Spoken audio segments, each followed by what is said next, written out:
नमस्कार, आप देख रहे हैं ब्रेकिंग बिहार। अभी हमारे साथ बिहार सरकार के श्रम संसाधन मंत्री जीवेश मिश्रा जी हैं। इनसे जानेंगे बिहार में इन दिनों जो खाद्य संकट उत्पन्न हुआ है इस पर क्या कहते हैं।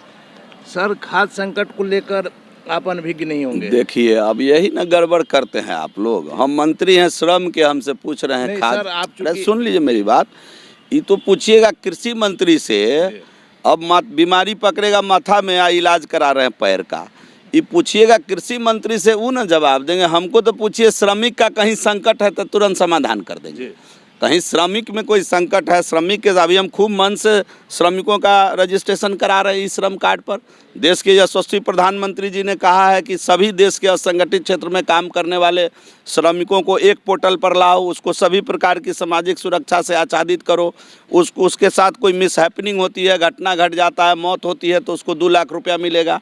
उसका कोई अंग भंग हो जाता है, उस स्थिति में 1 लाख रुपया मिलेगा। और सभी प्रकार के सामाजिक सुरक्षा से उसको आच्छादित करेंगे।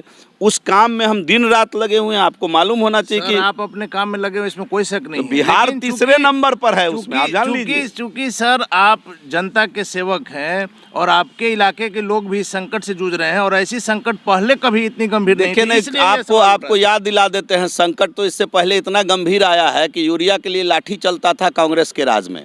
लालू जी के राज में 20 किलो यूरिया लेने वाले को 20 लाठी पड़ता था। आप जरा पता कर लीजिएगा, इसको सुन लीजिए मेरी बात, इसको ठीक से पता कर लीजिएगा। आप भी बोले इससे पहले नहीं हुआ, इस पर मैंने बताया।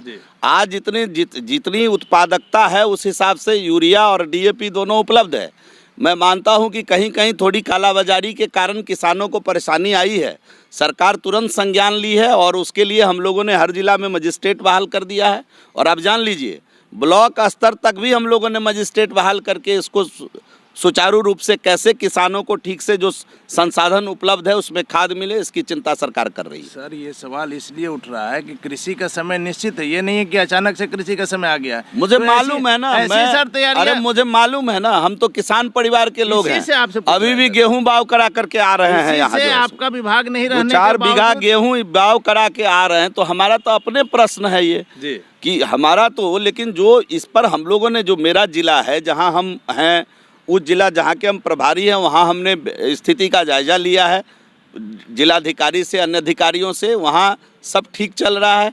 दरभंगा जिला के अंदर भी अतिरिक्त 350 टन अलग से भी आया डीएपी, और उसका बंटवारा ठीक तरीके से हो, इसकी चिंता हम लोगों ने की है। तब ना हमने बताया कि एक मजिस्ट्रेट बहाल करके, उसके नीचे ब्लॉक स्तर पर मजिस्ट्रेट बहाल करके, और जो लोग कालाबाजारी कर रहे थे उन पर एफआईआर भी कराया गया है। तो किस प्रकार उनको ससमय खाद मिले, इसकी चिंता सरकार कर रही है। क्राइम का ग्राफ सर लगातार बढ़ रहा है। आप देख रहे हैं कि आम आदमी तो छोड़िए, जनप्रतिनिधि जो नए मुखिया चुन के आए हैं उसमें 5 मुखिया की हत्या हो गई। देखिए, ये दुखद है। ये पंचायती राज व्यवस्था में सब गुण ही गुण है, लेकिन एक ये अवगुण है कि आप अगर गौर से देखिए तो पिछले बार के चुनाव के बाद भी जो पहला 2-3 महीना बीतता है, वो आपसी रंजिश, आपसी द्वंद्व में कुछ घटनाएं घटती है। इसको नकारा नहीं जा सकता है। पिछले बार भी हुआ। इसमें क्या है कि आप भी लोकतंत्र के चौथे स्तंभ है। लोकतांत्रिक मूल्यों को, लोकतांत्रिक व्यवस्था को हम लोगों से कम प्रश्न करके, जनता में जाके उनसे ज़्यादा प्रश्न सवाल करके ये जागरूकता जगाना है कि लोकतंत्र में चुना हुआ प्रतिनिधि आपका 5 साल का नेतृत्व करता है, उसका संरक्षण, वो आपकी मदद करे, आपकी सेवा करे। इस प्रकार का वातावरण जब बनेगा तभी जाके इस प्रकार की आपराधिक घटना से हम लोग बचेंगे। और ये सरकार जहाँ भी आपराधिक घटना घटी, आपको मालूम है, उस पर हम लोग सख्ती से कार्रवाई करने का निर्देश भी दिए हुए हैं और उस दिशा में हम लोग काम भी कर रहे हैं। सर, अपराध की बात इसलिए भी आती है कि कल आपने देखा होगा कि जिस तरह से बिहटा में एटीएम को तोड़ा नहीं गया, एटीएम कबाड़ कहीं ले गया, और पुलिस क्या कर रही थी। सर, आप एक चीज़ जान लीजिए, आप क्या चाहते हैं कि अपराध जो है ये 0 हो जाएगा? नहीं, 0 कभी नहीं। मेरे सुन लीजिए, अपराध 0 हो जाएगा ये संभव नहीं। लेकिन बिहार आज देश के अंदर अन्य राज्यों की तुलना में अगर आप देखिए तो हमारे यहाँ अपराध, अगर नेशनल क्राइम रिपोर्ट का अगर डेटा देख लीजिए तो बिहार काफ़ी पीछे है। हम लोगों को सकून है, लेकिन जो 1-2 आपराधिक घटना घटती है उसको सरकार सख्ती से संज्ञान में लेती है। और हम लोगों ने अधिकारियों को एकदम निर्देश दिया हुआ है कि तुरंत कार्रवाई करके दोषियों को सजा दिलाए। सर, पुलिस निरंकुश नहीं हो गई है? अब ये बात आप किस आधार से ये कर रहे मैं हैं? इसलिए बता रहा हूँ कि सहरसा में जिस तरह से पप्पू देव की आप उसको मौत हम कह रहे हैं, लेकिन लोगों का कहना है कि जिस तरह से हत्या हुई है पुलिस के कब्जे में कर करके और थाना में उनको जिस तरह से मारा गया है, इसका सारा प्रमाण है सर।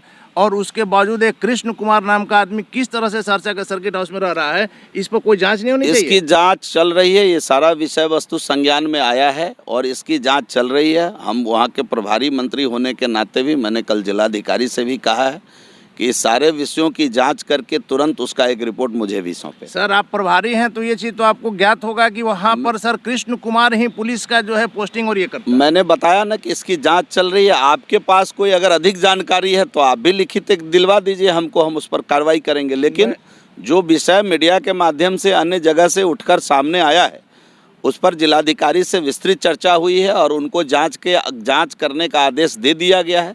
जब तक जांच की रिपोर्ट नहीं आती है मैं किसी जिम्मेदार पद पर बैठ करके कोई अन्य बयान नहीं दे सकता हूँ। एक आखिरी सवाल है सर कि क्या एनडीए में सब चीज़ ठीक चल रहा है? बिल्कुल ठीक चल रहा है। तो फिर आप लोग में आपके और जदयू में खास करके विरोधाभास सिर्फ विशेष राज्य के दर्जे पर क्यों आता है? ये पार्टी जब अलग अलग है, जब पार्टी अलग अलग है, पार्टी अलग अलग विचारधारा को लेके चलती है, राज्य हित में पार्टी एक जगह बैठ करके एक निर्णय लेती है, तो जब साथ चलते हैं तो कभी कभी तो कुछ विषय ऐसा भी आता है।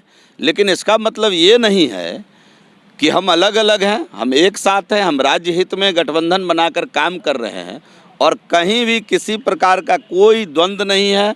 जदयू और भारतीय जनता पार्टी का जो ये गठबंधन है, चाहे जीतन राम मांझी हैं उसके अंदर, चाहे मुकेश सहनी जी हैं, ये गठबंधन चट्टान के जैसा एक है और मिलके राज्य हित में काम कर रहे हैं। सभी लोगों का एक ही उद्देश्य है, राज्य के जनता का भला, राज्य का भला कैसे हो, राज्य विकास के पथ पर अग्रसर कैसे हो, और इसी में सभी दल मिलके इस गठबंधन को चला रहे हैं।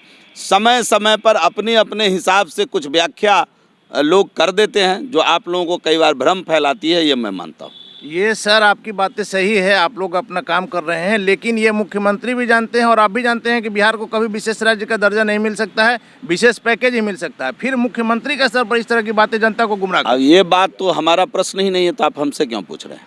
गठबंधन की सर बात। अरे ये प्रश्न ही मेरा नहीं, आपने जिस माननीय मुख्यमंत्री जी की चर्चा की है तो ये प्रश्न तो जदयू के प्रवक्ताओं का भी सर बयान नहीं ठीक है, ये उनका प्रश्न है, उनसे इनका जवाब लीजिए, ये मेरा प्रश्न नहीं है। हम ये मानते हैं कि ये सरकार बिहार के हित में हम लोग मिलकर चला रहे हैं और बिहार का जहां भला होगा भारतीय जनता पार्टी सभी वो काम करेगी और बिहार का जहां अहित होने वाला होगा भारतीय जनता पार्टी उसको नहीं होने देगी। बिहार का अहित जब भी होने वाला होगा भारतीय जनता पार्टी कुर्बानी देने में भी पीछे नहीं हटेगी। धन्यवाद सर।